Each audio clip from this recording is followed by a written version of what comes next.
Oklahoma State will spread them out, and they have to respect the glass because of the fact they have to just be respectable against the big, strong front line. And an early start, a good start, like the Kansas game would be strong for.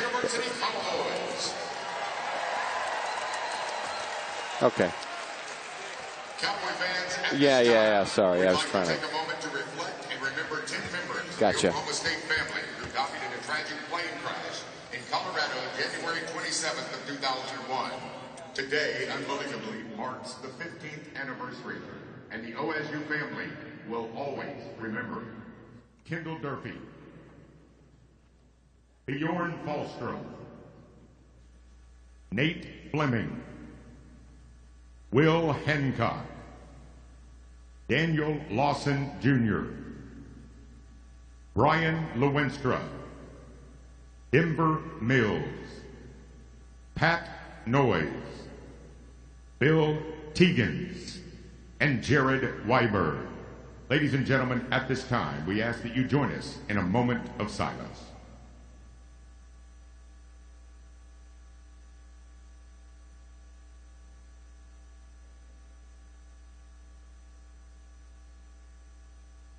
Thank you.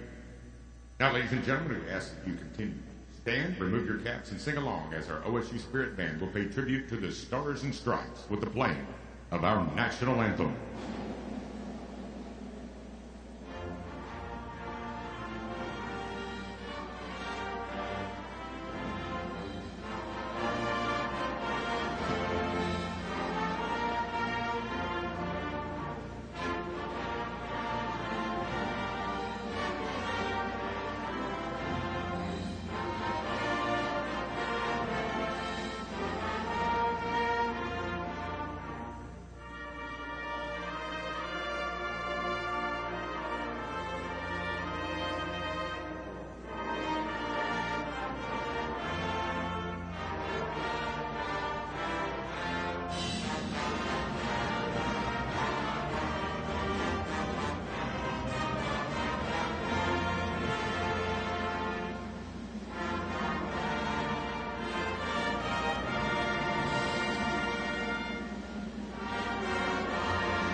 Now, ladies and gentlemen, let's meet the Express Employment Professional starting lineups. First for the visiting Bears of Baylor. At forward, a 6'8" senior from LaPlace, Louisiana, number 2, Rico Gathers. At forward, a 6'8" senior from San Antonio, Texas, number 21, Tarian Prince. At guard, a 6'3" sophomore from Charlotte, North Carolina, number 25, Al Freeman. At guard, a 6'5" junior from Kansas City, Mo, number 24, Ishmael Wainwright. And at guard, a 5'10" senior from Tucson, Arizona, number 11, Lester Medford.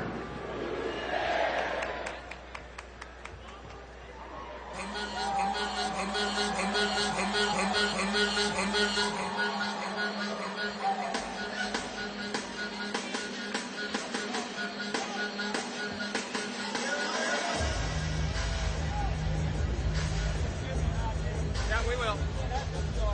Yeah.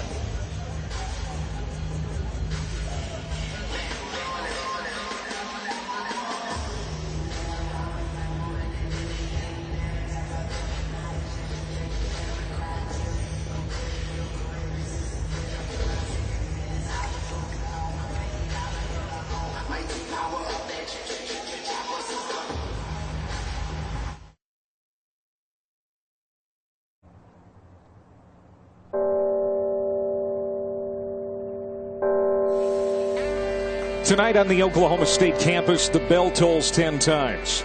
15 years ago tonight, 10 members of the Oklahoma State men's program, including 2 players, were killed in a plane crash returning from Colorado. The university vowed then it would never forget the 10. 15 years later, that vow endures. The memorial inside Gallagher-Iba Arena opened early this morning. Thousands have paid their respects to the 10. No doubt a somewhat solemn day here at Oklahoma State, but excitement too as the Cowboys get ready to host number 6 Baylor. A win tonight for Baylor puts the Bears in a three-way tie for first in the Big 12 with Oklahoma and West Virginia at 6-2. This is the only game in the Big 12 tonight. I'm alongside former Big East coach Tim Welsh, I'm Clay Matvick, and here we go again. Another important game in this conference. What are your keys? Well, when these teams met in early January, Baylor really dominated inside. They have to continue to do that. They didn't defend the three. They have to respect the three of Oklahoma State. They can get hot tonight. And Oklahoma State has to do a better job than the first game, 44-18. They got pounded on the glass. And an early start would be advisable. A good early start like they had in their win over Kansas. A lot of ribbons in this building tonight, and you can see that the team is wearing jerseys reminiscent of the era when that tragedy occurred 15 years ago. An emotional day here in Stillwater, to say the least. Well, the Oklahoma State community has just done a tremendous job, always remembering, never forgetting. They just yearly do this, but it's almost a daily thing here, just with the honoring, the memorial in the hallway here, and just reading the stories today really just brings back memories of just an awful experience. But they've done the best they can just to always remember. So Oklahoma State in the home whites, Baylor in road green, DeRosa, Kissinger, and Smith the officiating team. And we're underway, and the Bears control the opening tip. Going for the season sweep of Oklahoma State, won 79-62 January 5th in Waco. Destroyed the Cowboys on the boards 44-18. Big key for the Pokes tonight. Well, Rico Gathers 17 and 17 rebounds himself, almost single-handedly out-rebounding Oklahoma State. Evans off the steal, can't finish at the rim, but he is very quick. One of the best freshman point guards in the country this year. He struggled over the weekend at Kansas State. Did a very good job on a pick-and-roll defense on Jawan Evans. Was saddled with foul trouble. Good start on defense, providing energy, couldn't finish. Evans, the reigning Big 12 Freshman of the Week for the third time this season. Another good point guard, Medford. Lester Medford for three. He's a little strong, and the rebound plucked there by Leighton Hammonds. In transition. Three doesn't go for Hammonds. You see the starting five: Evans, Newberry, Carroll, Hammonds, and Solomon for Oklahoma State. Prince gets the scoring started. Torian Prince, the versatile big.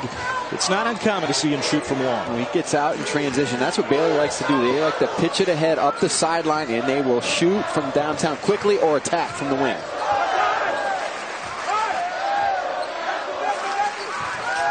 Oklahoma State blew out Kansas a week ago last night in this building, then fell flat at Kansas State, and so far have a ragged start offensively. They turn it over. You can't put your head down when you attack this zone. You have to be ready to make a quick pass. Prince penetrates, kicks it into the corner, and that rattles off Rich Wainwright. Good lob.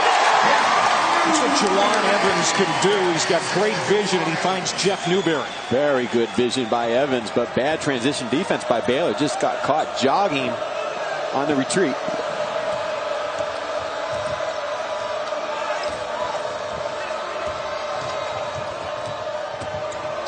Medford going around Evans, the senior versus the freshman.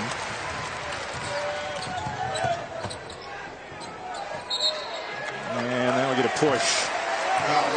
That's on Torian Prince, his first. Okay, you'll see with the ball there in transition. Here comes Evans up the court with his head up, and Oklahoma State does a great job of just getting behind the zone. And there, Torian Prince doesn't get the zone set because he's jogging back and not identifying it. There's Jeffrey Carroll. Led the Cowboys with 15 in the game at Baylor earlier this month. And Solomon is fouled inside, going for that rebound. And that's number one on Rico Gathers. Just take a look at Travis Ford. 21 wins over ranked opponents since coming to Stillwater. But overall, it's really been a struggle since he lost Phil Forte for the season in November. Good look. Evans again. Nice pass to find Mitchell Solomon. reversal of the basketball, and that's what Oklahoma State is going to do, Clay. They're going to spread out and then attack the gaps from the wing. That's how Oklahoma beat Baylor inside. Just attack the interior baseline weak side.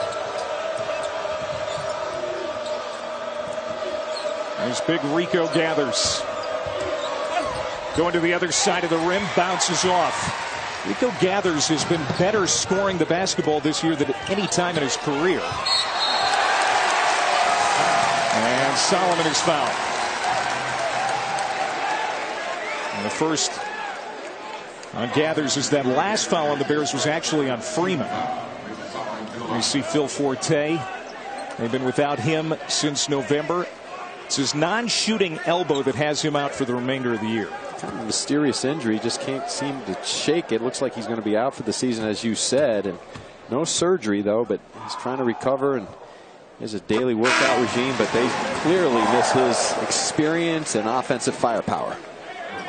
4 of the top 5 scorers from last year's team for Travis Ford gone or hurt. And one of the biggest reasons that the offense has had a hard time this year. But Forte's been present every day and trying to do his best with leadership. Hard to be a leader when you're not playing, but from watching the practices and shoot-arounds, he's doing as good a job as you can expect, trying to help Jawan Evans in his freshman year. 5-3 Oklahoma State.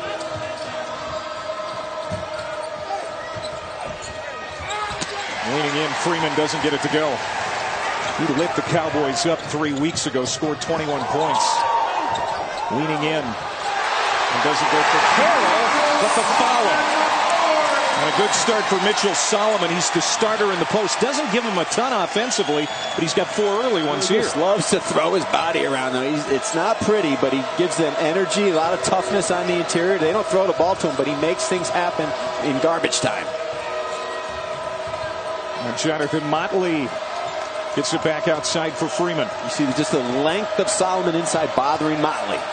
Freeman lost his dribble, throws it back into play. Newberry's got it. Can't finish. He's mad at himself as he comes back down the floor. Freeman bumped, and he'll shoot. When we come back, he'll be at the line. 7-3 Oklahoma State early here in Stillwater.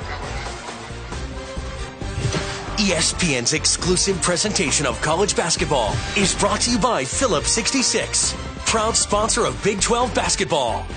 Dish. Visit dish.com to learn more. And Geico. 15 minutes could save you 15% or more on car insurance.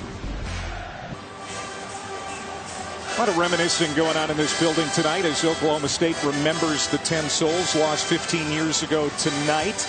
And the Oklahoma State fans also hoping that this is a better performance for the Cowboys than the last time they faced Baylor. So far, so good. It's a 7-3 game here early on. And you've seen the way that they're attacking that zone defense is maybe a sign that it's going to be a good night for the Cowboys. Oklahoma State's come out of the gates with a lot of energy on both ends of the floor. But attacking Baylor's zone, you really have to be precise. You've got to space the floor. You've got to swing the basketball, and then you've got to attack the gaps. And the thing about Oklahoma State here, you'll see right here as they swing the ball back out, they'll step into this open area in the back of the gap, and then they'll release, they'll attack the gaps and find that opening in the back side of the zone. And that's how Oklahoma beat it. Now, listen, everyone talks about Oklahoma. Unbelievable three-point shooting against Oklahoma State over the weekend, but they also had a very good scheme where they skipped the basketball, they spaced the floor, they attacked the gaps with a pass, and they also used that diagonal skip pass going from the short baseline opposite to get open looks and to get dribble penetration. We talked about the other keys, and so did Travis Ford for Oklahoma State here tonight.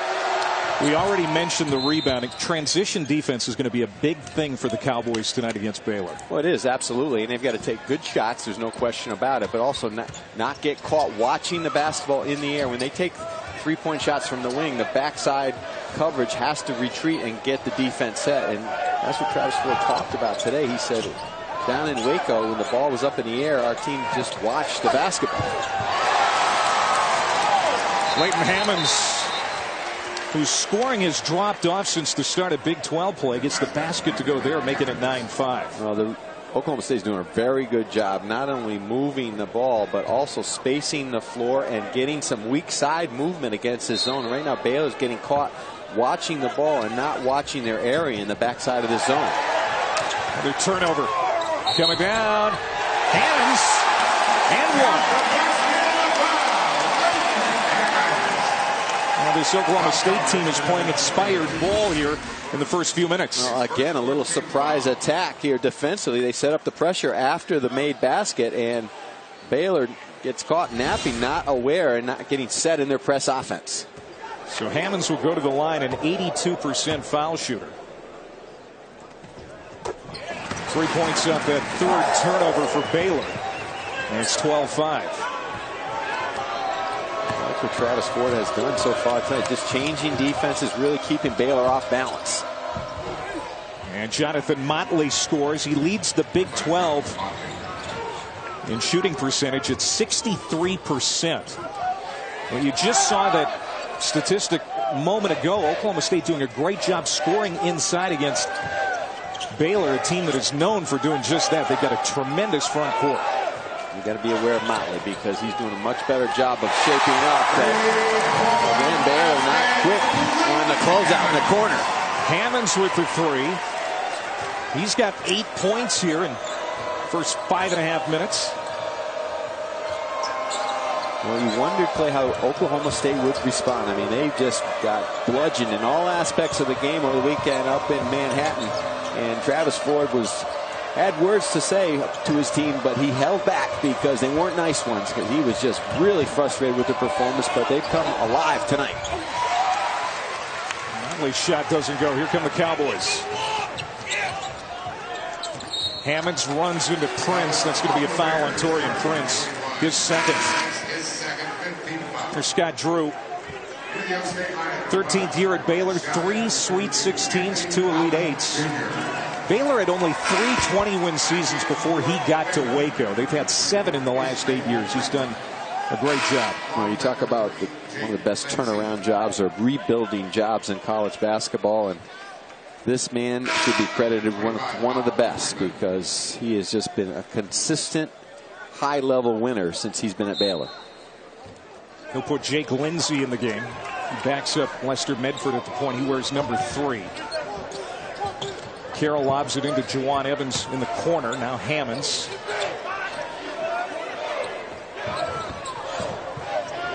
Hammonds has the hot hand right now. Carroll's the one that drives and he finishes.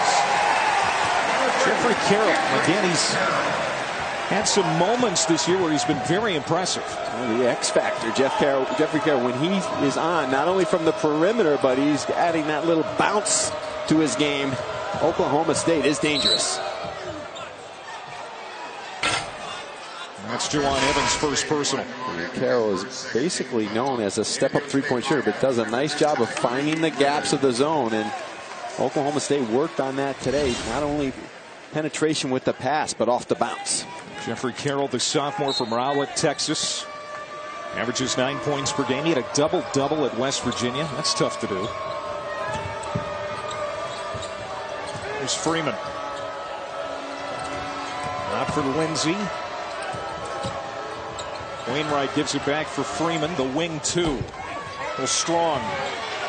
Carroll tips it out. And here comes Tyree Griffin in transition. He lost his footing. 3-on-1. Freeman coasts in, misses the shot, but Motley there to clean it up with the slam. Oklahoma State got caught a little bit lazy in transition. Allen now running back and preventing any resistance for Baylor on a tip-in. But Baylor struggling in the half court offensively, but step up their defensive presence.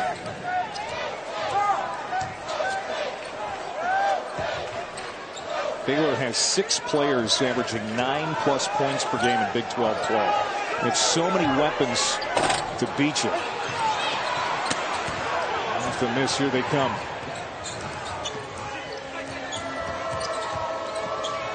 This guy, Al Freeman, having a very nice sophomore year. He's out of Charlotte, North Carolina. You see that 6 players with 9 or more. And Terry Maston is fouled.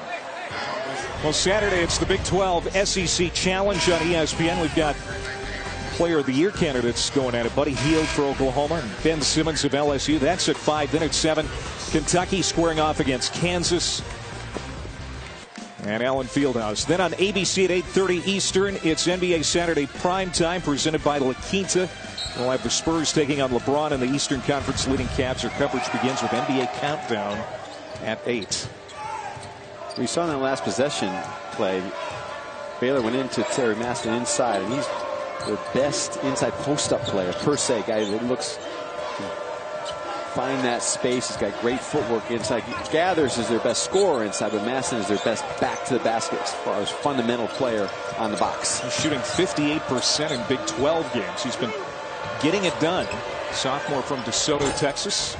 And that goes down for Ish Wainwright, a small forward that's not a real big scorer, but he's very steady. One of the glue guys. He's versatile. He's in the lineup because he does a lot of things, and one of the things he does best is he's a good distributor of the ball from that wing forward spot. It's out of bounds. It'll stay on this end. And we get a timeout on the floor with 11:24 to go here in the first half. Tonight in Stillwater. A lot of memories. They remember the 10. We'll have more on that next.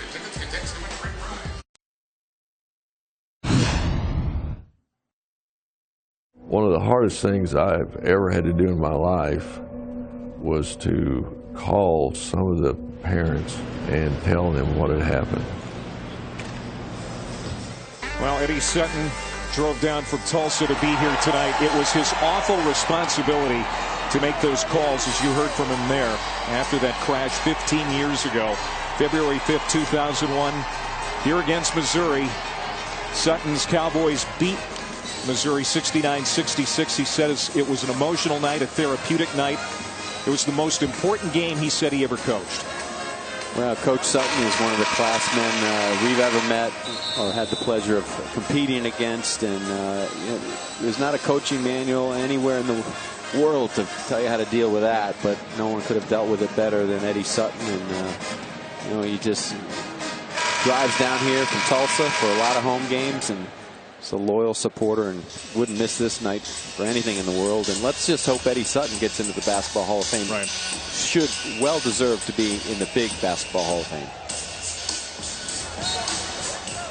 17-11 Oklahoma State leading. 11:24 to go here in the first half. 7-footer from Jamaica, Anthony Allen Jr. checking into the ballgame for the Cowboys. Let me retract that statement. It wasn't that much fun playing against Eddie Sutton's teams. They were tough. They were rock tough. We played them a few times over the years, and the best way to describe his teams are they came out and they tried to punch you in the stomach defensively. How many times did you go around with him?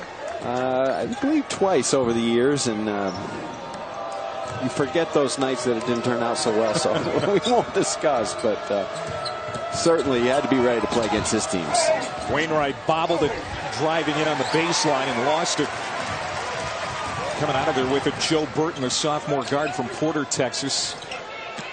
He tried to feed a pass in for Allen, and that's second straight turnover and 4 overall here in the half for Oklahoma State. Now that's a little too quick for Burton. Looking inside to Allen, Baylor wants you to throw the ball inside to Anthony Allen because there's not much he can do with it right out on the box. He's more of just a catch and dunk type player and more of a defensive presence. And Oklahoma State wants to rush the ball up the court and beat that Baylor defense before it gets set, but they have to be smart in their decisions.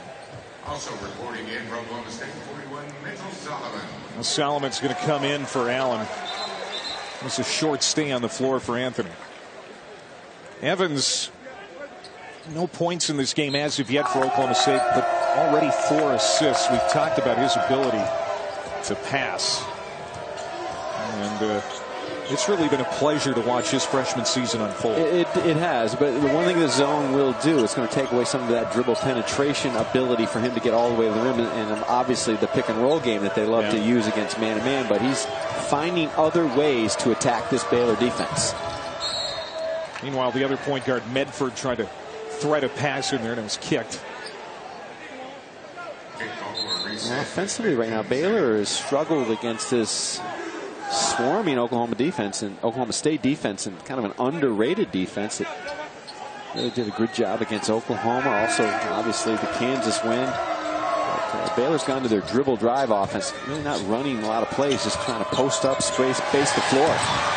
Wainwright has it taken away, and then he commits the foul on Newberry.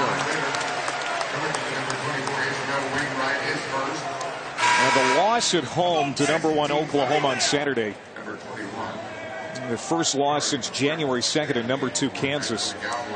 And how about the Sooners shooting 62% and hitting 16 threes in that game, Tim? One of the best performances I've ever seen. And Scott Drew was just shaking his head at that today, saying basically, you know, what are you going to do? But tonight, I think their problem has been offensively, just not getting into a good rhythm, and give Oklahoma State's defense a ton of credit. But their spacing and timing has been a little off to start this game. Coming to the night, second place in the Big 12. As Leighton Hammonds is having a terrific first half for Oklahoma State. He's in double figures and the first one to get there. See, without a shot blocker in the middle, Oklahoma State attacking from that foul line area and going all the way to the rim. Good move by Hammonds to the rack.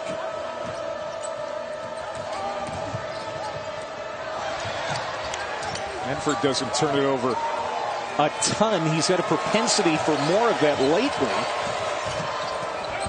Nice pass. Maston was stuffed, and they call jump ball. Terrific defense by Solomon on the baseline. When you look at Leighton Hammonds here in the back left corner, he's wide open. Then he does a nice job of just flashing into that middle area of the zone, calling for the ball. They identify it, and then faces up and real strong off the glass. Leighton Hammonds has had some good games against Baylor in his career. Hit that 3-4 overtime a couple of years ago, we remember. Off the miss, Taurean Prince, who's a very good ball handler for a big, brings it ahead.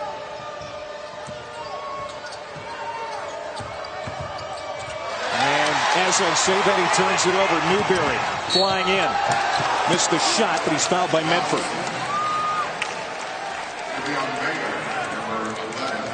Now, Oklahoma State got bad news back in November when they lost their best player, Phil Forte. And they struggled even in non-conference, and they've really struggled in conference. Of course, a week ago last night, they stunned college basketball by beating #3 Kansas here at Gallagher-Iba. Really, in the game, Bill Self walked out of this building just questioning his team's toughness and ability and will to play on the road, because Oklahoma State just beat him up in every facet of the game. And Kansas on the road, Bill Self is trying to find that right mix, that right toughness, that right attitude. And Oklahoma State is very tough in this building. Yeah, look at that. Best home record against top 3 teams since the start of the poll era. They've gone 10-5 against teams ranked in the top 3 in this building. That's the biggest lead of the night for Oklahoma State. They've worked it to 10.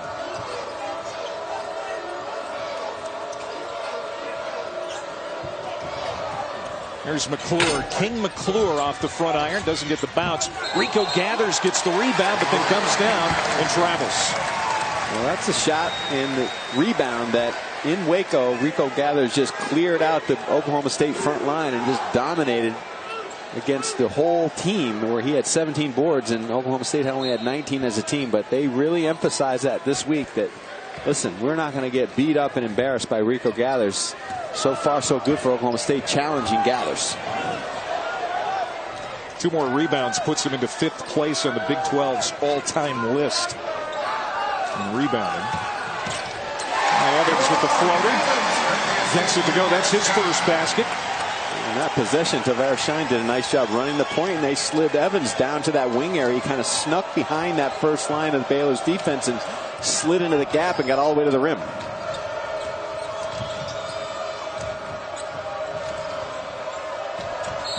And Prince is fouled by Tavares Shine. The first on Shine. We took a timeout.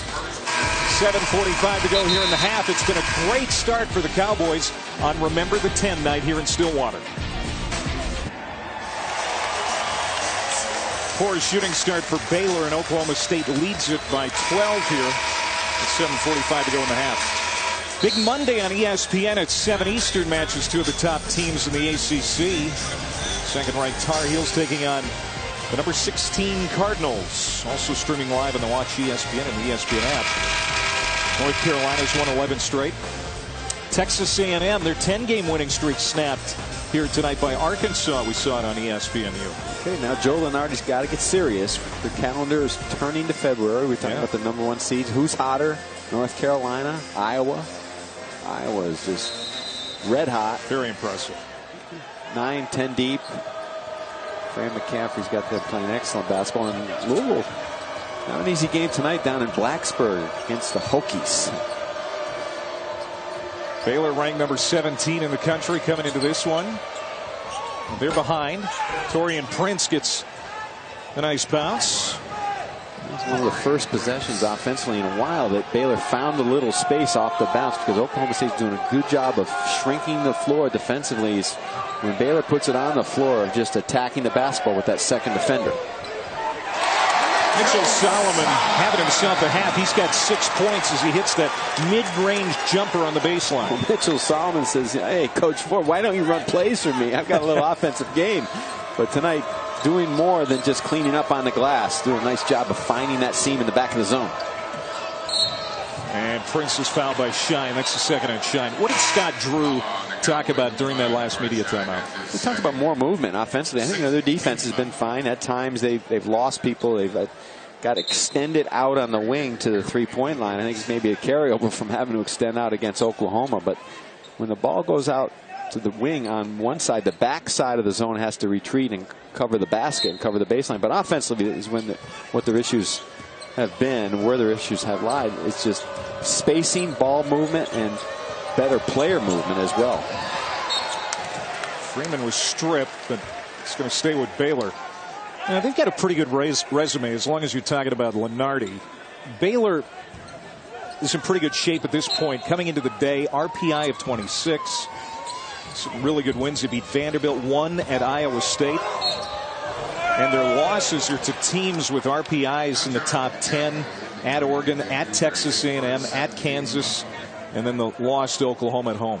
Well, there's no question about it, but no coach feels comfortable at this point of the season until you get towards the end of February, where you've put more wins in your pocket, because you look at the landmine of this conference, especially now with Texas starting to play very good basketball. Without Cam Ridley, they found their way, and Baylor's got them coming in on Monday night. Here's Prince, the only player in the Big 12 ranked in the top 20 in points, rebounds, assists, and steals. The guy can do it all. 6'8" senior from San Antonio. Comes in averaging 15 points and 6 rebounds per. And he gets it back to a 10-point deficit. And there's Al Freeman saying that he was hit in the chin by Hammonds with no whistle. Solomon to Hammonds right through his hands, and it's a turnover for the Cowboys. That's a little too quick for Mitchell Solomon. He's got to take his time when he catches the ball down on that short baseline, making the next pass. Rico gathers, threw it up. His prayer was answered there. A little power and a little finesse, yes, for the big fella. Something like that. Whatever counts for 2.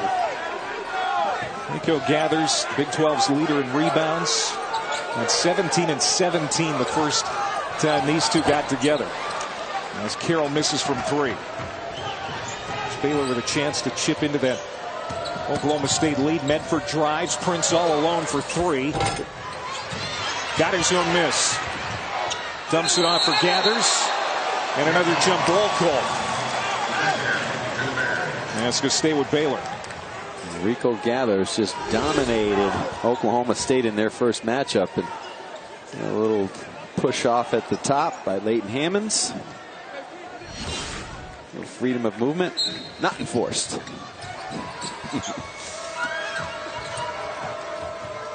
Do you think the officials overall have done a good job this Absolutely, year with those rules? I do. And I think the proof is in the numbers. The scoring's up. And since conference play has begun, I saw something over the weekend where crack stat crew is I said that the fouls are just about the same from the preseason games or the pre-conference games to now. So we'll see, though, as everything heats up in February. But I think that not only officials, but the players and the coaches, I think everyone has really adjusted and adapted to the new rules. Of course, when there's an occasional miss, we'll point it out, Clay. Oh, I'm sure you will, as you want to do. Jonathan Motley at the line for Baylor. Not exactly a world beater at the free throw line, 58%. He really burst onto the scene last year as a freshman, started all 34 games. Scott Drew using him off the bench this year, and that seems to be working out all right as he cuts it to 6. He was just tremendous in that big win at Iowa State. And it's a guy that's learning how to use his body, not only length and athleticism, but his ability to get to the rim offensively down in the box. Pestering defense there by Medford as Baylor's on an 8-2 run here. I see Medford, who leads the Big 12 in steals, nearly forced one there. He's also leading Big 12 in assists per game. JUCO All-American at Indian Hills Community College in Iowa a couple of years ago. Right through the hands of Carroll.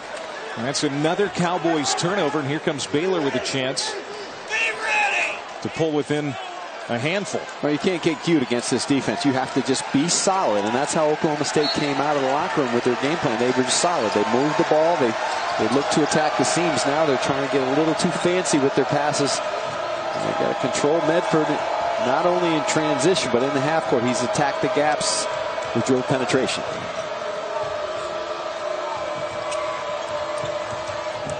Medford trying to dribble around the freshman Evans, takes it in deep.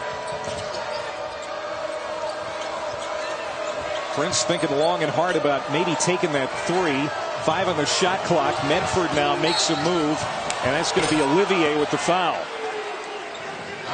Chris Olivier, the grad student transfer from Eastern Illinois, commits the personal. And that's going to send Baylor to the line for the 1-and-1. Well, Baylor, as Travis Ford told us earlier today, is an underrated transition team. They really do very good job pushing the ball, attacking quickly up the sideline. Prince is very good at leaking out. Medford is a great push point guard, but in the half court they've struggled tonight. But in the last couple of possessions, done a better job of spacing and really dribble driving into the gaps. 21 assists per game, first in the nation for Baylor, in large part because of the job Medford has done. Evans for 3. A line drive shot, no good. Motley the rebound. Here comes Baylor down 6, under 4 minutes to go in the half. And that's a foul. An illegal screen on Baylor. Oklahoma State leading. ESPN's exclusive presentation of college basketball is brought to you by Scottrade. Our passion is to power yours.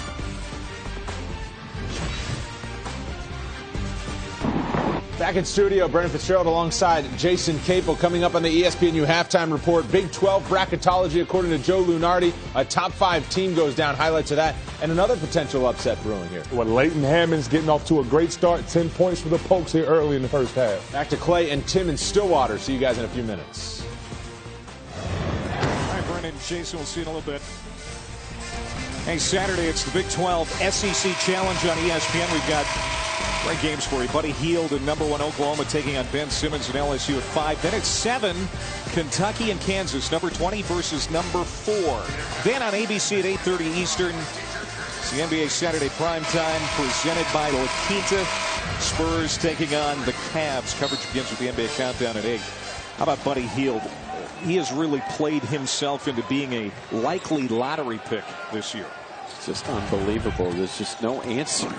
Buddy Hield. And even against Baylor over the weekend, he was in deep foul trouble in the first half. And I thought they did a pretty good, solid job on him. But all of a sudden, he just finds a way. And the blink of an eye, gets to 20. And then last night, he had 30 against Texas Tech.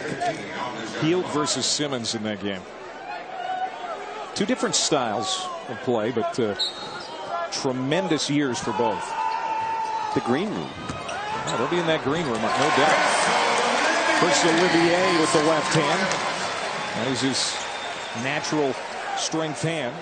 He was scoreless at Kansas State on Saturday. First time shutout in Big 12 play.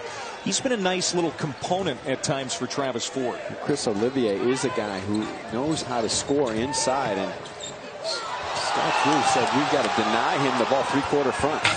Medford misses from 3. Prince the rebound. And he'll fall away on the baseline and knock it down. Torian Prince. And there's a timeout called by Travis Ford. Prince with 9 here in the first half. Torian Prince just doing things on his own energy-wise. Oklahoma State continues to do a nice job attacking the zone from a lot of different spots. And Chris Olivier on the box, providing that area down in the low box, just making that inside move there and then finding the defense and then turning and scoring. He's the one guy that they can throw the ball to down on the box. Here's what you're talking about. Down low, does a nice job of calling for the ball, and they send that second defender down there into that area, but he makes that good move. He's got an open man on the weak side. He's got Carroll deflected, and then he reposts down low, and they find him, and they do a nice job of spacing the floor, skipping the basketball. They really attack from a lot of different spots tonight. One of those college free agents. That's 6th-year grad transfer. And there he is again. And one. Chris Olivier, the senior from Chicago, going to the line. This is why Olivier is in the game.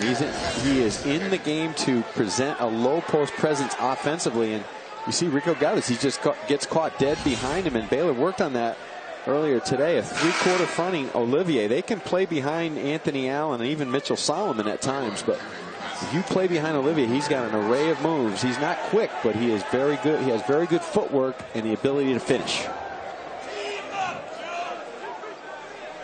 And Gathers goes to the bench.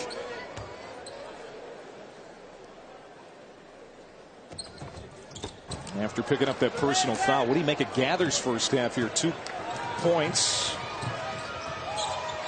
And just a couple of rebounds. He really hasn't had a huge impact on this game, unlike the way he played against the Cowboys in early January. Well, if someone dominates you like he dominated Oklahoma State, his name is going to be front and center every day leading up to the game, and that's what Travis Ford pounded into his team. We cannot let Gathers dominate. Oh, Freeman's foul going to the rack.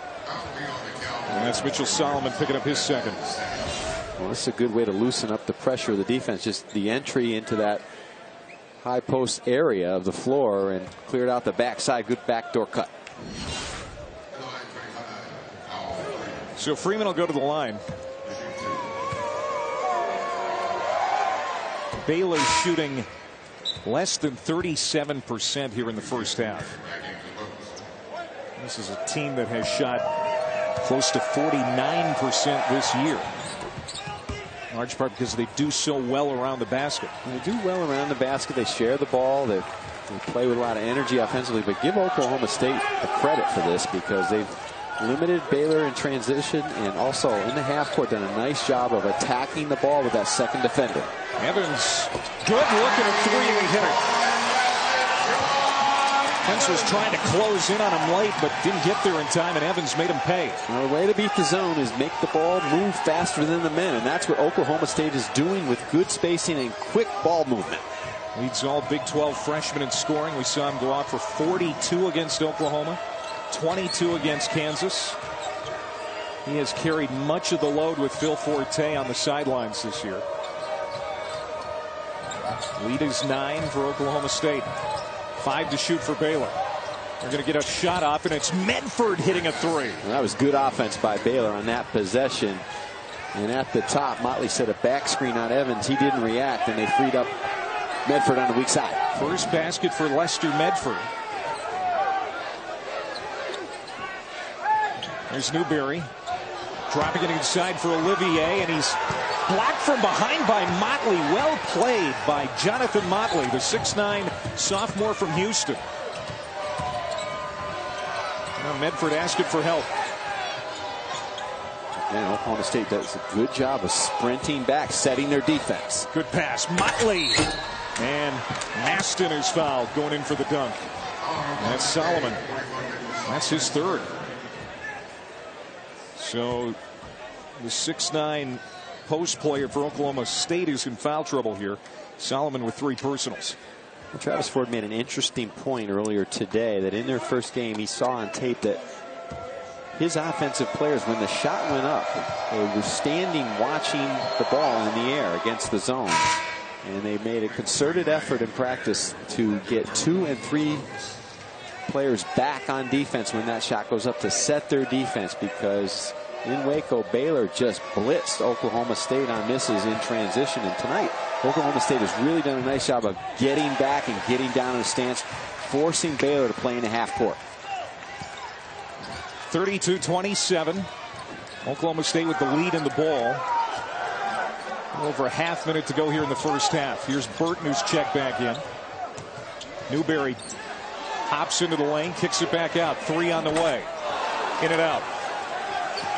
Carroll thought he had one there from 3-point range. That was a good play by Newberry, just to drive into the gap, draw 2 defenders, kick to the open Carroll in the corner. So now Baylor can take the last shot.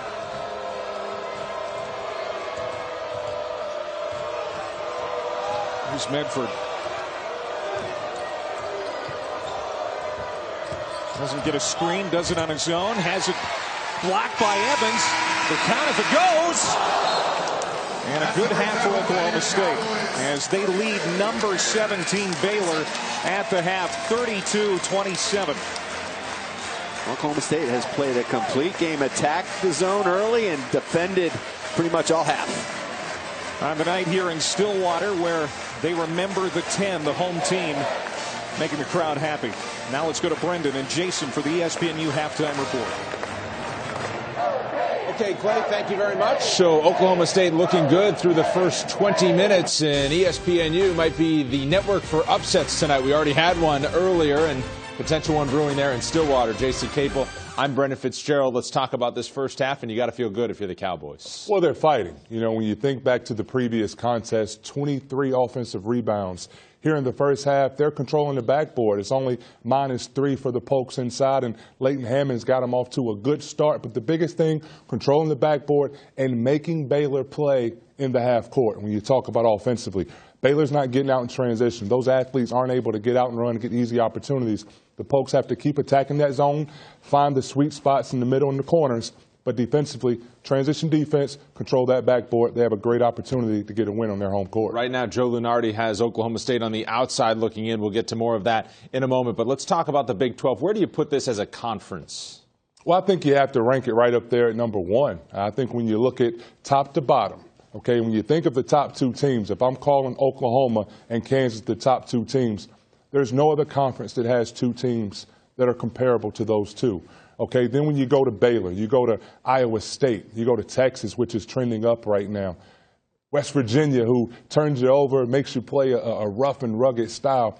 This conference is up and coming. This conference has 2 teams that I think are capable of winning a national championship, and a couple others that have the talent to possibly make it to a Final Four. You mentioned Oklahoma and Kansas. Then you have Iowa State, who's beaten both Oklahoma and Kansas already this season. The Cyclones certainly trending up.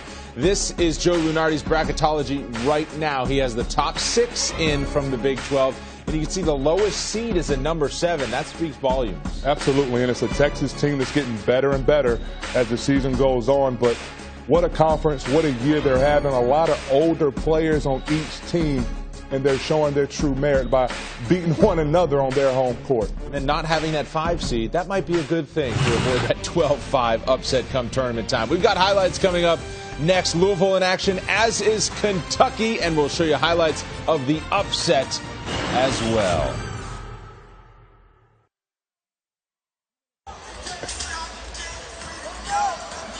It's been a tough year for Oklahoma State, but they have played well tonight, leading 32-27 over number 17 Baylor here at the half. This is their 3rd top 25 opponent at home. They played well in every game here at home. And Baylor's going to have their hands full in the second half. Oklahoma State came ready to play tonight. They had a good scheme on both ends of the floor. Defensively, they did a very good job just making Baylor play in the half court, attacking Baylor's penetrators with that second defender. And then offensively doing a nice job of spacing the floor, attacking from a lot of different ways. And you see here, just spacing the floor and attacking. They've got 4 guys out almost on the perimeter. They've got a man on the short baseline on the weak side of Mitchell Solomon. They're drawing the defenders away from the basket, clearing out a little one-on-one space for their best post player, Chris Olivier, to have that opportunity and movement inside. Now, Baylor, this was few and far between. They turned the ball over a lot in the first half, but this was a play they ran late in the first half, a little back screen just to free up Lester Medford here. They do a nice job of pinning that back screen on the perimeter, and Medford doing a good job of spacing and finding that open area. But a lot of those plays for Baylor, they need more. They need more balance, more aggressiveness, and their defense has got to tighten up.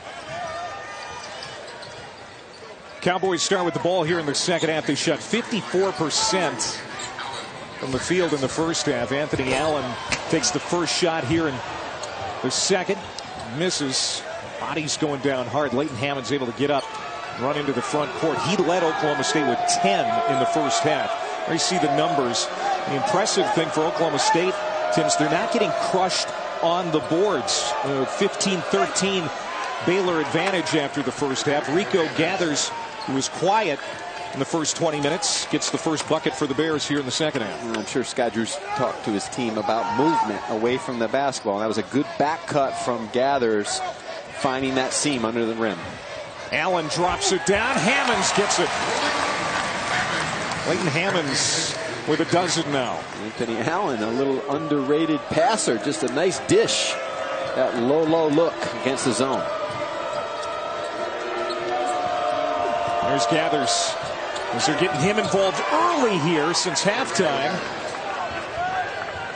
And that's going to be a big key for Baylor, getting him lathered up. Well, offensively, they just didn't have that energy in the first half. And you can see Rico Gathers just brings that energy early. Off the heel for Carroll. Prince will lope into the front court. Lead pass to Gathers, has to track it down. Wainwright feeds Freeman for 3. And one and done for the Bears. And that's an easy rebound there for Rico. And a ripped jersey. Just a bad decision by Evans. There was nothing there. And Gathers again. He's worked on that shot the last couple of years, Tim. Well, he has. He's doing a great job this half, just demanding the ball. But that time, Anthony Allen just caved in. He's got to just hold his ground in there and use his length against Rico Gathers. 7-footer, backs in, gets a little room to operate, and scores off the window. That's a good-looking play for Anthony Allen. Well, that's where he can be effective, right at the rim. He's got pretty good hands, not bad.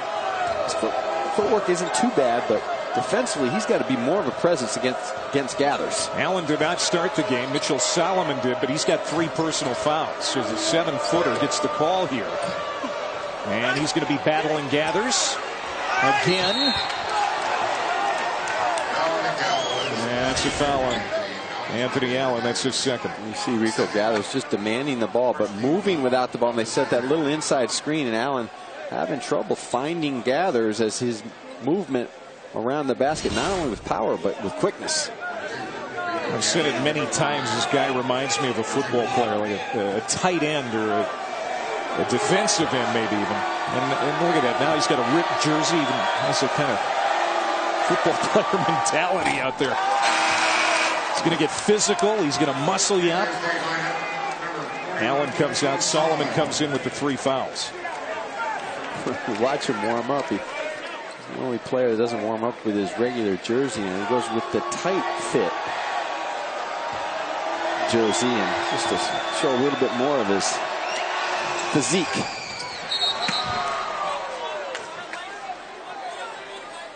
Now Evans got into the lane too early, so Gathers is going to get another free throw. Gathers has all of Baylor's points this half. He's going to get another chance here to free throw. No, Juwan Evans, you can't come in from outside the 3-point line until the ball hits the rim. And good call by Kip Kissinger. Another miss. Wainwright got the rebound, and that's a foul on Hammonds. Actually, give it on Evans. Give it to Evans, I should say. That's the second on Juwan. Oklahoma State's got to be careful here. Baylor's now a little bit more confident and focused in this second half.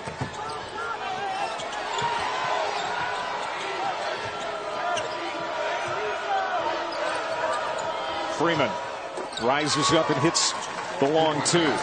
That's the first field goal for Al Freeman in this game. And it's a 1-point difference.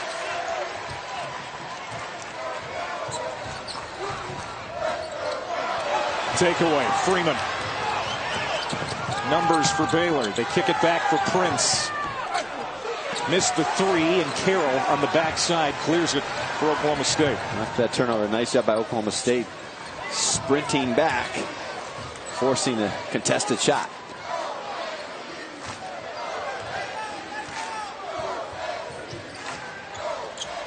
Oh, nice block by Wainwright in the corner.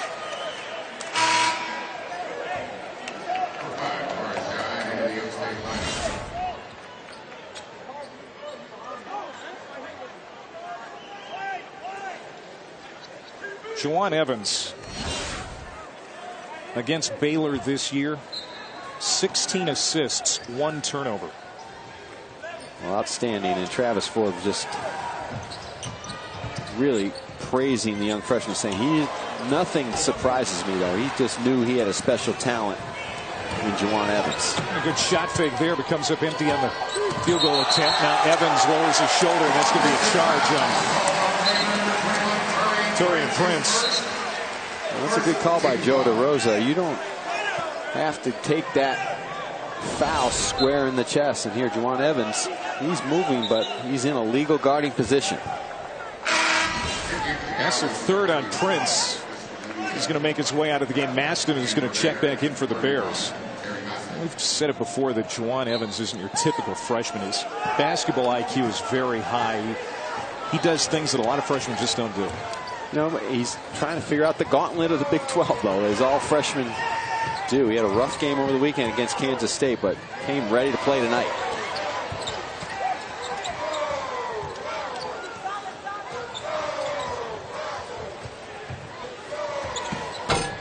Misses that three. Medford with the rebound.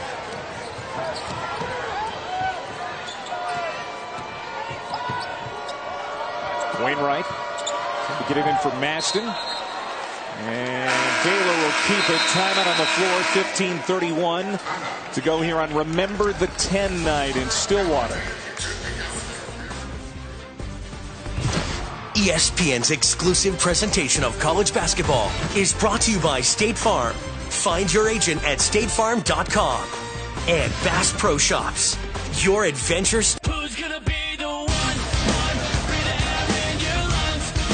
Who's gonna be the savior of the way? Who's gonna be the savior of the way? Who's gonna be the one breathe air in your lungs? Number 17, Baylor trailing at the half, still trailing, but starting to wake up. And Rico gathers 6 points, couple of rebounds since halftime. Well, Oklahoma State didn't want any part of Rico Gathers down in Waco in their first meeting, and in the first half they did a pretty good job finding him, putting that secondary defender on him on the glass. But in the second half, he's imposing his will. He's moving without the basketball and focus around the rim and demanding the ball. And that's the third foul on Leighton Hammonds. He and Mitchell Solomon both with 3 for Oklahoma State. Baylor 5-26 all time in Stillwater. You didn't have to tell them that this was going to be a tough place to win tonight. They've known that for a long time. And we've said it before, Oklahoma State has played very well in this building this year, especially since conference play has started. Nearly beat Oklahoma here, beat Kansas a week ago last night. That's going to be a foul on Baylor. Terry Maston with the foul. We want to know why that was a foul. I'm not sure why is it a foul on Maston either. I think it was just 2 players going up for the basketball. It's a first on Maston. Nephew of Tony and Derek Petit. A couple of former college basketball greats. Scott Drew really likes Maston. Well, he's much improved this year, being able to give him quality minutes at that forward spot, understanding how to play in the zone and also score around the basket. Newberry skips it across. Tavares Shine is back in the game for the Cowboys. Gets loose on the floor, and another jump ball, and this one's going to favor Baylor. Well, big Monday on ESPN at 7 Eastern matches two of the top teams in the ACC. You're going to see the number 2 Tar Heels and the number 16 Cardinals. It's also streaming live on Watch ESPN and the ESPN app. North Carolina has won 11 straight. 6 players averaging more than 10 points per game, led by Bryce Johnson. What a year for him. And this is going to go the other way. And Maston picks up 2 quick ones in succession. There you see the bracketology according to Joe Lunardi. And Oklahoma's a top seed. We talked about Iowa. North Carolina right there is a top seed. Texas A&M, do they lose that 2 seed spot now that they lose to Arkansas tonight? I can't believe Joe hasn't updated by the minute. He is quick. Updating every half hour because Texas A&M with a loss, but clearly they're one of the top teams around. 10th turnover for Oklahoma State. Baylor can take the lead on this possession. No, they're not going to be able to. Baylor's not going to be able to do anything if these 3 officials keep blowing a whistle before they even get the ball below the 3-point line. And Scott Drew's like, what do we have to do to even attempt a shot? That's 3 straight fouls called. Yeah, and all on Maston. Baylor. And Maston's going to go to the bench. Gathers goes back in. And now we got officials timeout here as they're going to check the monitor. Officiating crew: Joe DeRosa, Kip Kissinger, Bert Smith. What are they looking at here, Tim? Well, it's a mystery to me and Scott Drew, some of these fouls they've called in the last couple minutes, but I think we're going to the old, we're calling a foul, but then we're going to go check who we called the foul on. We forgot. Well, as they're sorting this out, let's talk more Rico Gathers, who's been very good since coming out of the locker room at halftime. 6 points, couple of rebounds in the early going. Well, he has imposed his will, moving without the basketball, powering up around the rim, and Scott Drew quickly getting him back in the game. Gave him a little bit of a break after he kind of came out dominating out of the locker room, but got to keep that motor up. Well, it is an offensive foul on Terry Maston, so 3 trips down the floor, 3 fouls on Terry Maston. He has to go to the bench, and Rico Gathers comes back in. Here's what they were looking at. It's the elbow right there, the right elbow of Maston, and he picks up his 3rd. He's got those long arms, but so it's just a common foul, but a painful foul. Maston. And another turnover for the Cowboys. Wainwright doesn't get the shot, and he's fouled. And the crowd here wanted a traveling call on Ish Wainwright. This game's getting a little feisty, Clay. Both teams just picking up the intensity on the defensive end of the floor. Baylor trying to attack in transition. And Evans just picked up foul number 3, so he's the 3rd Cowboy with 3 personals.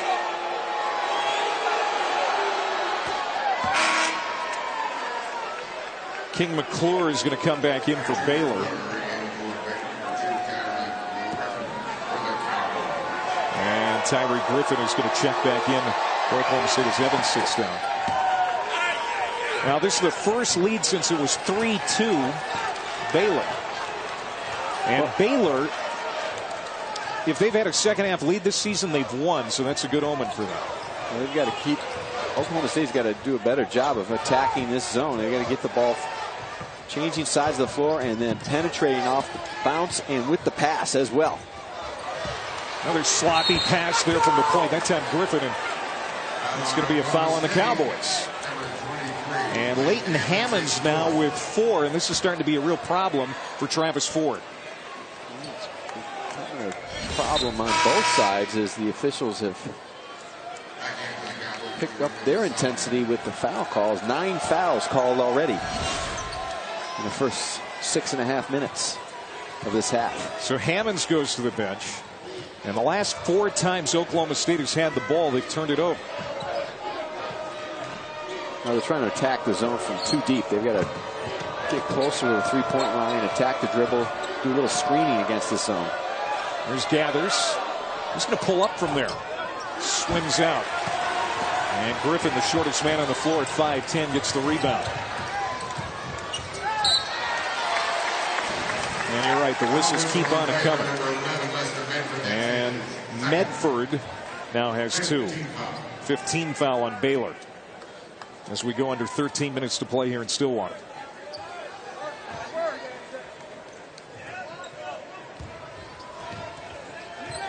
You see Oklahoma State's been coughing it up.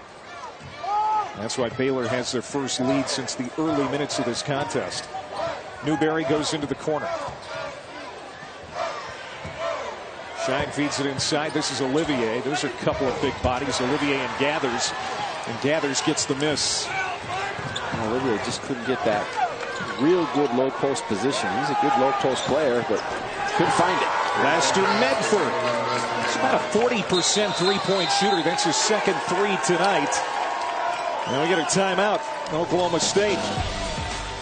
Baylor has their first lead of the second half. It's 40-36.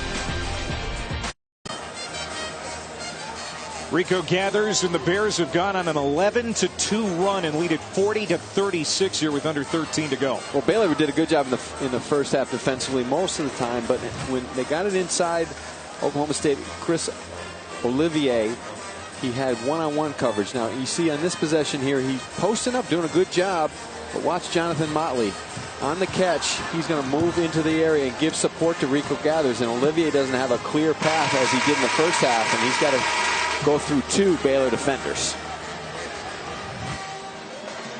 Gathers 8 points, 5 rebounds now. He's very quiet in that first half, but came out, hit 3 quick baskets, and it really triggered the turnaround in this game for Baylor. There's no question about it. He's the heart and soul of this basketball team. They've got a lot of answers, no question about it. But when he imposes his will with that toughness around the basket, not many players in this country want to have anything to do with Rico Gathers. Baylor going for the season sweep of the Cowboys. There's Olivier again. And again missed the shot. Wainwright clears it and brings it ahead. He'll lob it inside, but that's going to be another turnover for Baylor. Foul on Jonathan Motley. And we got another timeout on the floor. Back in Stillwater in a moment.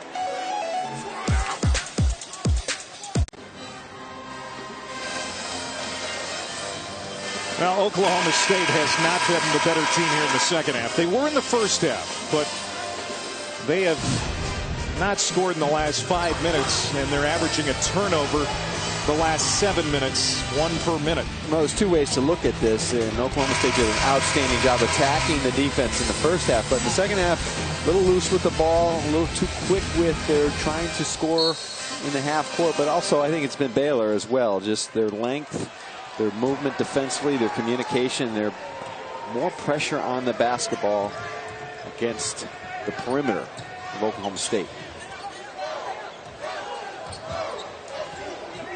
Mitchell Solomon back in the game for Oklahoma State. He feeds it inside for Olivier, who's swarmed. And it's knocked out of bounds by the Bears with 13 on the shot clock.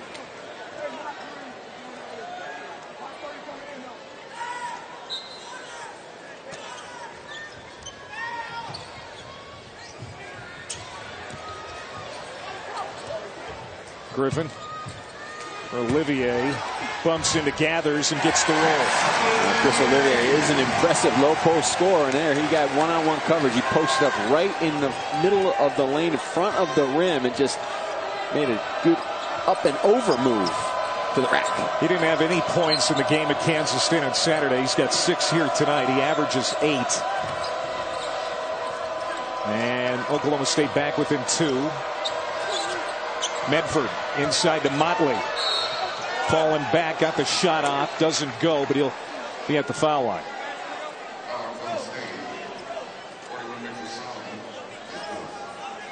Mitchell Solomon, that's his 4th foul, and he's giving Oklahoma State nice minutes tonight. Just reached in with the body on Motley. Motley's a handful inside. When he starts posting up around the rim, he not only has that great length, but just that quickness to the rim. Joe Burton comes in for Solomon. And Torian Prince is going to come back in as well for Baylor. And Rico Gathers is going to take a blow.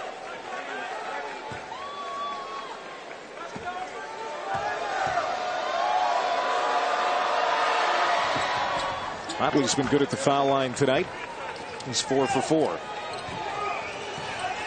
That's an aspect of the last meeting where Baylor dominated. Got to the line a lot, did well at the line. Oklahoma State didn't get there much, and they didn't do that well when they were there. We're kind of seeing the same thing tonight. And again, not being able to attack the zone with precision. Precision in the half court. Just what they're doing, Clay, is they're trying to run their offense out about 28, 29 feet. In the first half, they attacked more at the three-point line. Here you see they're trying to make passes, entry passes from 25 feet all the way to the box. That's too far a distance. They have to swing the ball, try to dribble, drive in the gaps, then throw the ball into the box. There's Juwan Evans on the bench right now for Oklahoma State.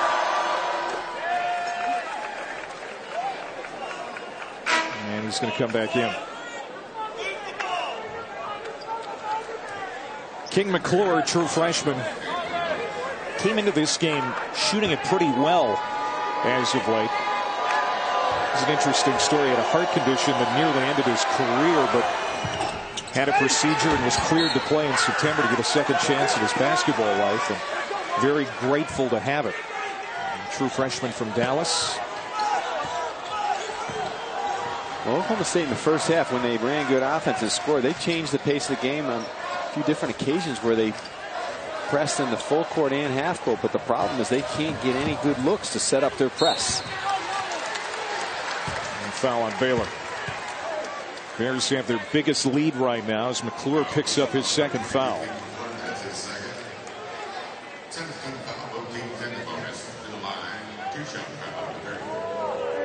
Oklahoma State won for its last 6 from the field. Maybe these foul shots will get the Cowboys out of their funk.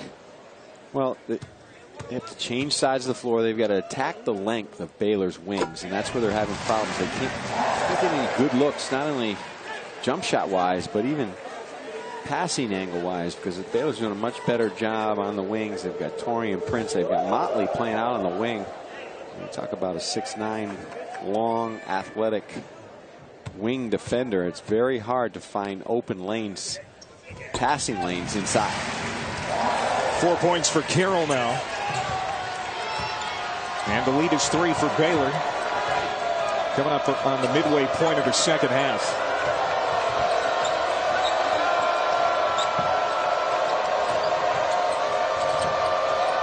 Medford for 3. Bingo. Lester Medford, his third 3 tonight. He's got 9 points. That matches his season average, and this is the biggest lead of the night for Baylor. And it's a different looking team in the second half, play offensively and defensively, but really moving the ball well. Carroll got it up over Motley, missed it, but then cleaning up on the backside. Olivier, well done by Chris Olivier. Chris Olivier has really been the only offensive threat in the second half for Oklahoma State. That time doing it on the offensive glass. Olivier now with 8. Medford lobs it inside. Motley had a tough time finding the handle. They will keep it with 10 on the shot clock. Oklahoma State, Tim, has been to the last 3 NCAA tournaments. This is a win that really could have helped their resume. Chances don't look really good right now for Travis Ford to take this team to the big dance. What are they going to have to do to get into that NCAA picture? Well, you know, they've got to just obviously become this force at home. They played better, a lot better at home as of late. But they're just a different looking team on the road. You know, in this league, you find out, you go to the Kansas States of the world and the Texas of the world, and these are not easy wins. So it's just a work in progress. They're still trying to find the answers. They're trying to find that other offensive weapon besides Juwan Evans, and put two good halves together. In the second half tonight, they just look like a different team offensively. You know, Baylor has extended their defense a little bit, and they haven't reacted well. Although in the last couple of possessions, they've looked like they're attacking better on ball reversal. Third foul on Jonathan Motley. Over the back, sends Olivier to the line. The 1-and-1. He'll get the bonus.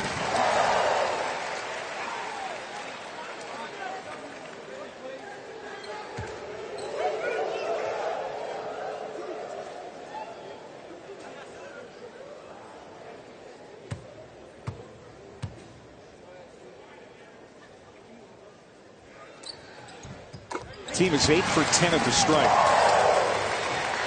And they're back within 2. And here's the pressure we talked about. Oklahoma State trying to change the pace of this game, get Baylor off balance offensively because they're in a pretty good rhythm right now. Wainwright, shot fake, throws it up, off the glass, no good. Rebound, Burton. And they change the pace of the game. It was a quick shot for Baylor, but get this crowd into the game as well. Cowboys trying to take the lead back. They had it for the lion's share of the first half, early part of the second half. Olivier spinning. Doesn't go, but he'll be on the stripe again. And that's a fourth on Motley. Olivier, he's a ton to handle in there. He does a good job of just kind of following the ball from box to box and posting up right in the middle of the lane. But Baylor has to be aware he's not a very good passer at all. So when he catches the ball, they should send the house at him. But he's doing a good job of just, when he does catch it, just finding that quick angle to the rim.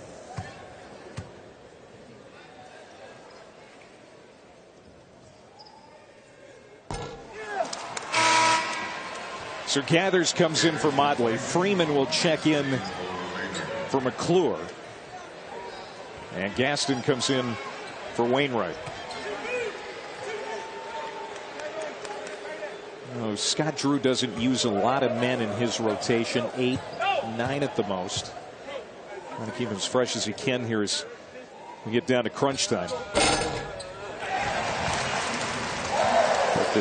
They're 8 good ones, so that's the key. You bring in Motley and Maston off the bench. And that's 2 really good forwards he can bring in and kind of move the pieces around with Prince playing the wing forward, and he could play the 4 spot as well.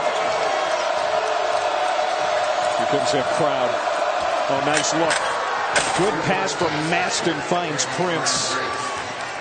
And he's the first player to reach double figures for the Bears. Torian Prince with 11. And that's a good call from the bench by Scott Drew. That is a set play in isolation for Prince, reversing the ball, setting up that high-low. Lob. Evans to Newberry, and he's undercut by Gathers. Both men go down to the deck, and it looks like they're both okay. So that foul on Gathers is his 3rd. Oh, this could have been ugly. This is another set play as well. Oklahoma State worked on it today, just kind of drawing the defense to the ball side and throwing over the top. But Gathers reacted, but a little late. So the captain will go to the line. Jeff Newberry, the senior out of Atlanta, having a pretty good senior season. Their leading rebounder despite being just 6'2". This guy has a great nose for the basketball, and he's a great leader in the clubhouse. Well, he's also a terrific defender. He's their best on-ball defender. He takes on the Buddy Hields of the world, the Wayne Seldons, and says, I'm going to lock you down. And you can see he gives his all out there. He's got that good mid-range game.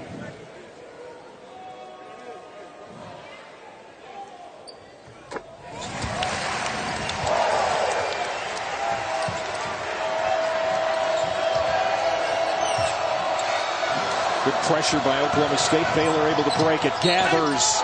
Got it and 1. Olivier commits the foul. So Gathers will have a chance at a 3-point play.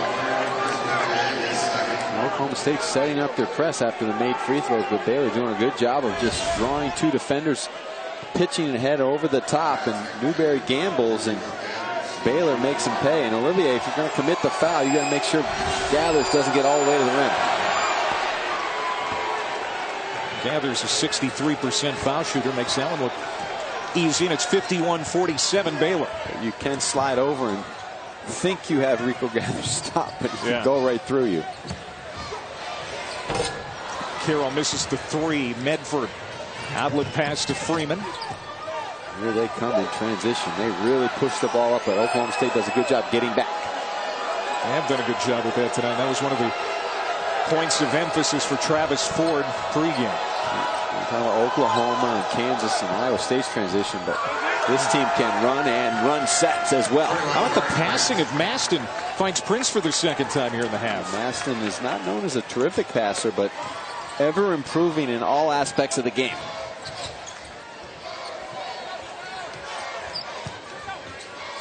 Olivier, he's getting his lather up, and he spins and scores with the right hand that time. Well, he carves up such good space. He just has to do, he has a quick angle to the rim. It's hard to double team him. Medford. And Olivier holding his head saying, no, you're kidding. That is a foul on Chris Olivier, his third. And we got a timeout on the floor with 6:54 to go. The Bears lead it by 4 in Stillwater.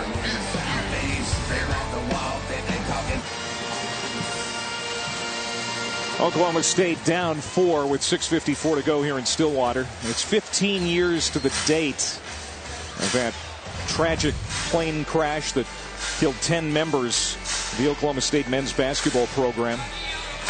Flying back from Colorado, it was a snowy night. Plane went down.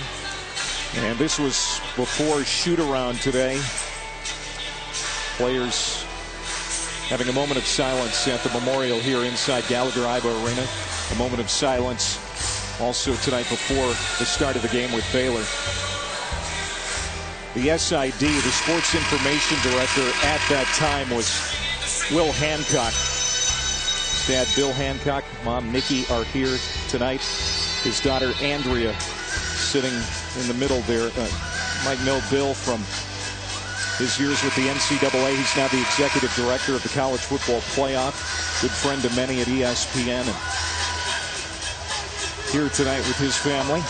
So many good folks lost their lives. Still so many touched by that terrible accident 15 years ago to the day. Just an unbelievable community here at Oklahoma State, staying with, remembering, and you don't really realize it until you're here about what a strong community they have here, remembering the 10. Travis Ford was not here at that time, of course, was not the coach yet at Oklahoma State. Eddie Sutton was, but since taking the job, he has made it an important part of his program, and he has made sure that his players realize that it is a part of the fabric of Oklahoma State, the city of Stillwater, and for Oklahoma in general. Medford fouled, and the fans here thought that he was ready to cough it up and it should have been a turnover, but that's going to be a foul on Oklahoma State, and the 4th on Evans. That's a tough call on Juwan Evans. I mean, when you look at Medford, he was losing balance. They did a good job on that ball screen coverage, and they were turning him back into the middle. Medford just fell down. Medford misses the foul shot. And when you're falling down and losing balance and run into the defender, that's not a foul on Juwan Evans. Medford with 11 points tonight. One of 3 players in double figures for Baylor. He's going to come out of the game right now. And Jake Lindsey comes in to work the point for the Bears. Evans, no points, 1 assist this half. Baylor's done a better job on him here since halftime. And with that said, he floats in and scores.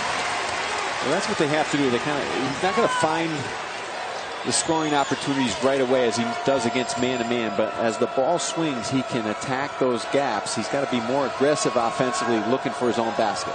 Freeman was wide open, elects to drive, missed it, but then there's Maston underneath to stick it back. Amongst 4 white shirts, just outworking Oklahoma State. On that last possession, Evans looking for his own shot on the ball reversal, and here trying to run a little dribble penetration off a pick and roll. That's Joe Burton left wide open. How about that home court roll? And Oklahoma State calls a timeout. Travis Ford has 1 remaining. As the Cowboys pull to within 6 with under 6 to go. I think both coaches have done a nice job with the ebbs and flows of this game because there's been a lot of scheming going on. Both teams have looked to change defenses at times and how they play different offensive sets. And now Oklahoma State, first they had on the ball reversal Evans attacking, looking for his own shot. Then they ran the pick away from the basketball, and Evans did a nice job of misdirecting and skipping back over the top to Burton. Another good game in the Big 12. They're tough every night. Baylor coming into the night second place in the conference, a half game behind Oklahoma and West Virginia. Both of those teams won last night. Heald had 30 last night for the Sooners in a game against Texas Tech. Or if you're a coach psychologist or a coach psychiatrist or whatever these guys probably all should have next to them going through this, I would advise don't look ahead, because it would be hard to sleep or eat solid food because every night is just a bear. And today Baylor's SID was talking about, well, we got Georgia and then we got Texas. Don't tell Scott Drew he's got to get through tonight first. Torian Prince over the top of Carroll's outstretched hand. Prince has been quiet for a while, but he just showing that ability to get his own shot with that length and ability to put it on the floor. They keep going back to Olivier, and it keeps paying off. He's either scoring or getting to the line. Scott Drew is probably perplexed that why are we not getting around him. They talked about today, he's the one guy we've got a 3/4 front on the box because he's, as you can see, he's got the good moves. But Olivier is doing a nice job of moving. He's a moving target inside, and against that zone, he's attached and he becomes unattached as the ball swings from side to side. Hammonds is going to come back in with 4 fouls. Wainwright comes back into the game as Maston sits down. He's got 4 now.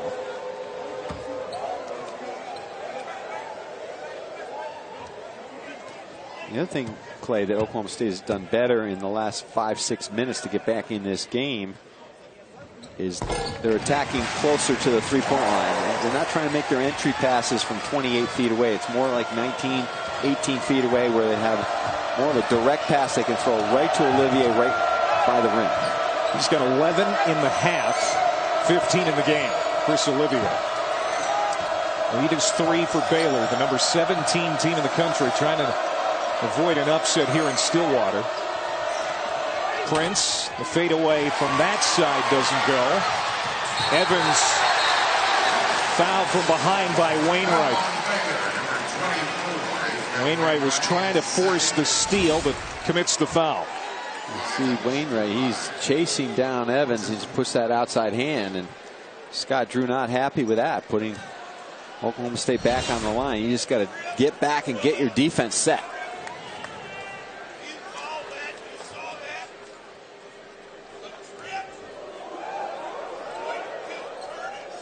Nine assists for Evans tonight. That matches what he had against Baylor earlier this month. Cool, calm, collected, very good decisions, understanding how to attack this zone. A lot of players come into their first year playing at this high level. Sure, we can push the ball in transition. Sure, you can run the pick and roll, but can you run a half-court offense? Can you identify changing defenses? And Juwan Evans has been very impressive tonight against this zone. McDonald's All-American out of Dallas, Texas. Went to Kimball High School. Brings Oklahoma State to within 1. He's going to take a seat. Again, he's got 4 fouls, so Travis Ford's going to be careful with his point guard. Yeah, he's done a pretty good job on Lester Medford, and that's not an easy task because Medford is a handful. Griffin's got that assignment now. Tyree Griffin missed a couple of games earlier this month with a concussion. Good to see him back. Under 10 on the shot clock, Freeman. Let's see if they go into Gathers against Solomon with 4 fouls. They spread the lane for Medford. He drives, throws it up, and he'll be on the line. And that's the first on Tyree Griffin. And Medford, who's 2 for 5 at the line, will shoot.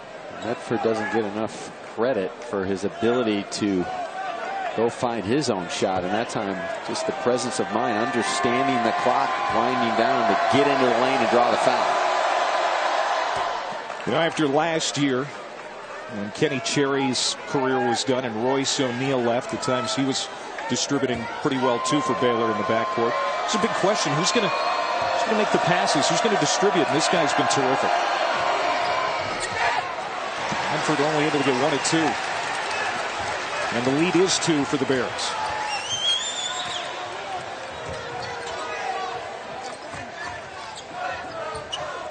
Now Burton's going to try from that spot again and hits another 3. And the Cowboys go back in front by 1.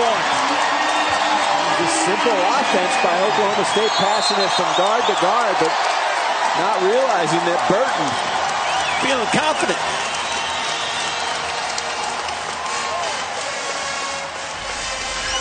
Fans on their feet in Stillwater. Timeout, Bears down 1. ESPN's exclusive presentation of college basketball is brought to you by Phillips 66, proud sponsor of Big 12 basketball. Schick Extreme 3 Ultimate, now with more glide, better comfort. And Samuel Adams, for the love of beer.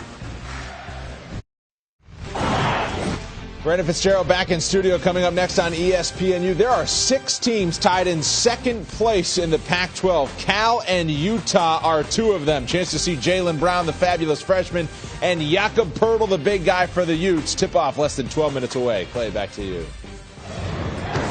All right, Brendan. A long shoot in the Pac-12. We'll see if the game coming up after us can help loosen it up. Cal at Utah. Well, Baylor really paying attention to Juwan Evans, understanding he can be a one-man wrecking crew, and we'll have to set the ball screen, and Baylor's defense just draws in a little bit, and Joe Burton says, wait a minute, you better guard me. I think that's what he's saying. He's thinking, hey, I can't miss tonight. I've taken 2 shots. They've both gone in from 3, and they've been big baskets as Oklahoma State has regained the lead. The midway point of this half, Baylor appeared to be ready to start pulling away. They opened it up to a 6-point lead, but Cowboys have been the better team here the last several minutes. What they've done is they've had balance to their offense. They've attacked from the inside the 3-point line, and now a foul. Now that's it for Mitchell Solomon. He just fouled out. Saturday, the Big 12 SEC Challenge should be good. How about Buddy Hield taking on Ben Simmons? Oklahoma against LSU. Kentucky and Kansas. Number 20 versus number 4. That's at 7 Eastern. And then the NBA on ABC at 8:30 Eastern. Saturday primetime presented by La Quinta. We'll have the Spurs and the Cavs. That's a big day of hoops on Saturday. Juwan Evans back in with the foul trouble. Has to be careful against Medford. Scott Drew is an expert of finding that mismatch and seeing if the defender will present resistance when in foul trouble. Torian Prince has 15 points. Kicks to the corner. Freeman lost the handle. Got it back. 10 to shoot. Oh, where's the double dribble call? DeRosa says it was tipped. Joe DeRosa said a finger got on it. It was not a double dribble. Motley gets the offensive rebound. New shot clock for the Bears. That's a big break for Baylor. Yeah, it's a huge break for Baylor, but again, Oklahoma State can't worry about that. They've got to take care of business on the glass. That time Baylor just outworking. Medford penetrates, uses the other side of the rim, gathers with the putback. First an opportunity on the missed double dribble call, but 2 offensive rebounds. Oklahoma State's got to regain their composure. Look to go to Evans into the gap or Olivier down low. There's Olivier flashing. Got those hands up high. Now he gets the entrance pass. Oh, good pass to Newberry. Can't finish, but he'll get the foul.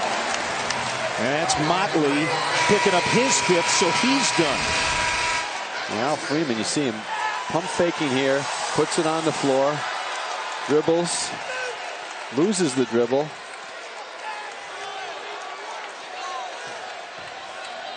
But the real problem for Oklahoma State is down on the glass. They've got to make sure they take care of business. And Gathers and Motley and Prince have been dominating them on the glass, but they're doing a very good job offensively of going inside. And Chris Olivier did a nice job of drawing the defense, making that extra pass to Jeff Newberry. Motley leaves with 8 points, 7 rebounds. Mitchell Solomon moments ago fouled out for Oklahoma State.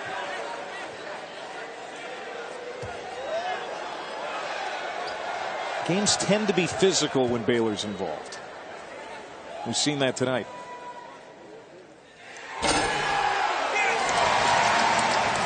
Jeff Newberry. He's been good at the line, 5 for 5. And this one to give the Cowboys the lead.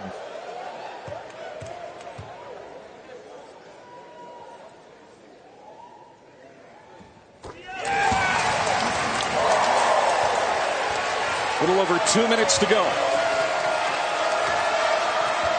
And this is the matchup of the night right here at the top with Medford and Evans. Evans with the 4 fouls.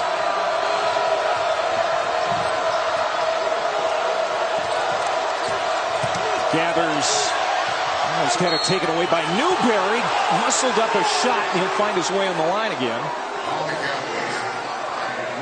Talk about making something out of nothing. Oklahoma State did a good job of closing the door on Gathers. They gave a lot of help and support in the middle. Watch, he comes in, he sees 2 and then a 3rd white jersey. They reach in, but they didn't build the wall. They just hold the wall. Let him go through the wall instead of reaching. It was a slow starting night for Rico Gathers. But now he's got 13 points and 7 rebounds. He had 2 and 2 at halftime. Well, that's what makes him so tough, though, is that he's not only has the power, but he's got quickness as well. And kind of lost control in there, but because of his agility and his ability just to find that angle, found a way to draw the foul. Back and forth we go. Baylor in front by a point.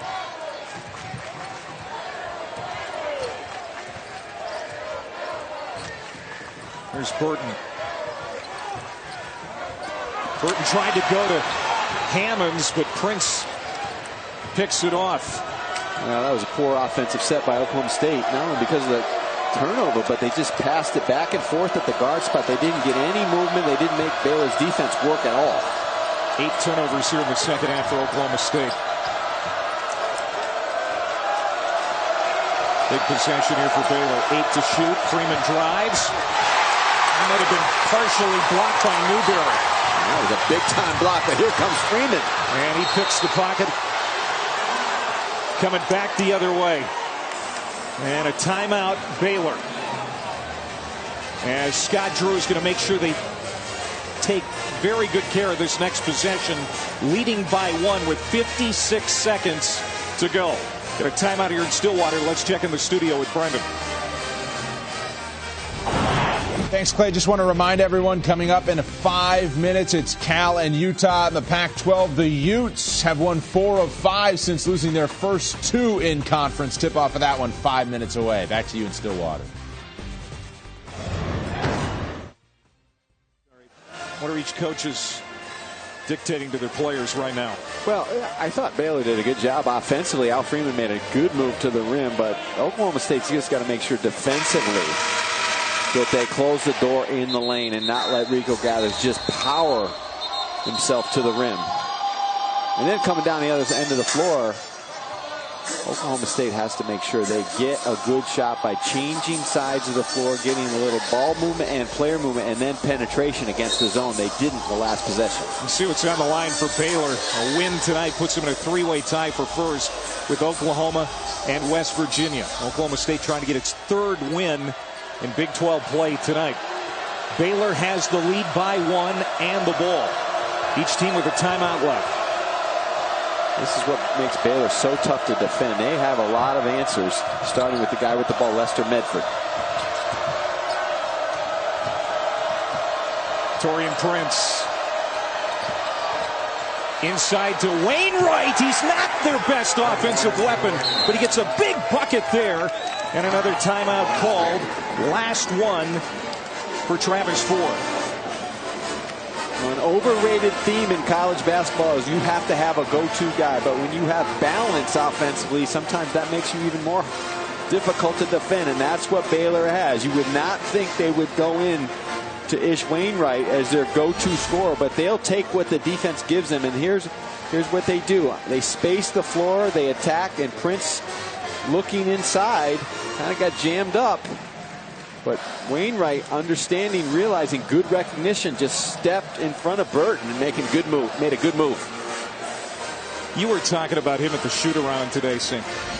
He's just a great teammate. The junior from Kansas City deserves to be in the starting lineup. Doesn't give him a ton of points, but that's a perfect example of why Scott Drew has him in there. Well, you have to have a guy out there on the floor. You want to have a guy, if you have that ability to, that is kind of, you call it the glue guy, but it's more than that. It's an understanding, high basketball IQ, a guy that not only can make the right pass, the right play, but also when you need something, he can go find a way to get it. And you saw Baylor really loaded up on Torian Prince at the top. They denied Al Freeman. They did a good job on Medford, not allowing dribble penetration, but they also spaced the floor, and Prince, perfect delivery down on the box to Wainwright.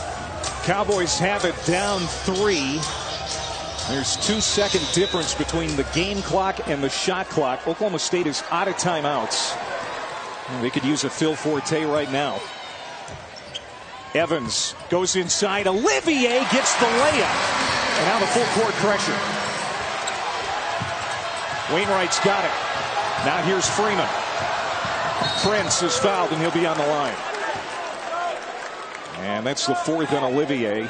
Stopping the clock with 16.2 to go. That's exactly what Oklahoma State needed. A quick, smart offensive possession. Just, again, Olivier just driving gathers off that good sweet spot around the basket. And a quick hoop. They set up the pressure. They tried to get a steal, and then the quick foul to extend the game. Torian Prince, a terrific foul shooter for a big man. 83% at the line this year. Don't forget, coming up next, Cal and Utah. This one still hangs in the balance in Stillwater. Big free throws for Torian Prince.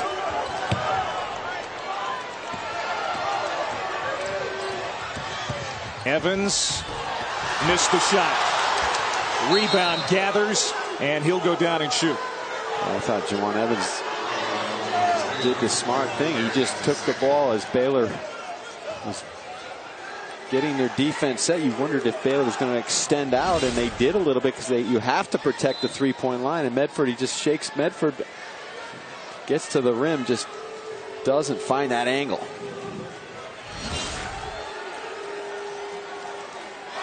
It's interesting, Bill, how Juwan Evans has kind of become the go-to guy for Oklahoma State, even though he's just a freshman. We were talking with Travis Ford how much he trusts him in every situation, and he had the freshman taking that shot. I don't think Travis Ford minded that play. That was a good, smart play by Evans. You're thinking 3, but there's enough time to get the quick 2 and set up your press. Big basket by Gathers. It's a 2-possession game. Here comes Evans again. Time winding down. Burton for 3. Off the lip. Gathers goes up. Corrals the rebound. And number 17 Baylor will leave Stillwater with a hard-earned victory. There's no question about it. Baylor had to come in here and grind to get this win. They did it with Rico Gathers and tough defense. They're in a tie. 3-way tie for first in the Big 12. 69-65 the final. Now to the Pac-12, Cal and Utah.